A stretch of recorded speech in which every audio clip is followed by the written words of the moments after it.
huwezi kunichagulia rafiki.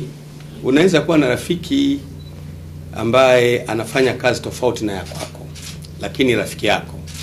Unaweza kuwa na rafiki daktari, wewe hupendi udaktari, lakini rafiki yako. Kwa hiyo mimi sioni kama serikali inazuia watu kuwa na urafiki. Serikali inaruhusu watu kuwa na urafiki, mkaongea mambo ya kawaida.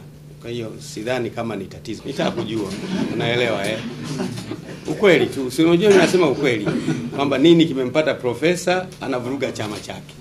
Basi akanielezea na mimi nijue cha kufanya. Si unajua tena.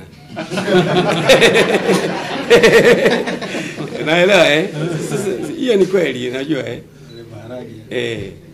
Labda maharage ya wapi au nini? Kwanza nitaka nijue kutoka kwenye kinywa cha farasi. Sasa unajua maneno ni mengi. Na mimi nilikuwa siufahamu sana mgogoro.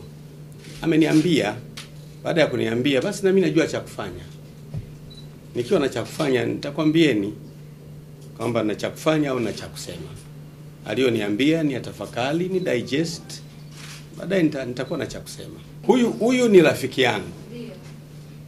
Lipumba hajawa rafiki yangu. Labda unitafutie namna ya kuwa na urafiki na yeye.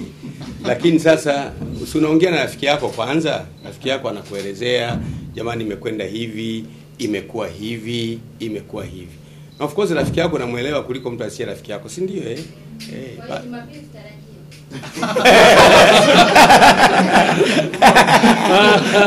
Wanajua utaratibu wao. Umeshajua sasa Sasa sema kwamba aliosema baba askofu mimi na munga mkono ndio tunazungumza, ndio tuna mawazo. Sisi ni marafiki. Muda mrefu hatujaonana. Kwa hivyo leo tumepata nafasi ya kukutana. Tukajuliana hali familia zetu. Alafu kama alivyosema baba askofu tukaangalia mambo mbalimbali. Kila mmoja akaweza kumwarifu mwenzake hadi ambaye anayojua. Baba askofu brief mgogoro katika CAF, mmoja akasema na digest. Alafu yeye mwenyewe ndio ataamua. Kwa hivyo sasa preempt kwamba atatusaidia au vipi.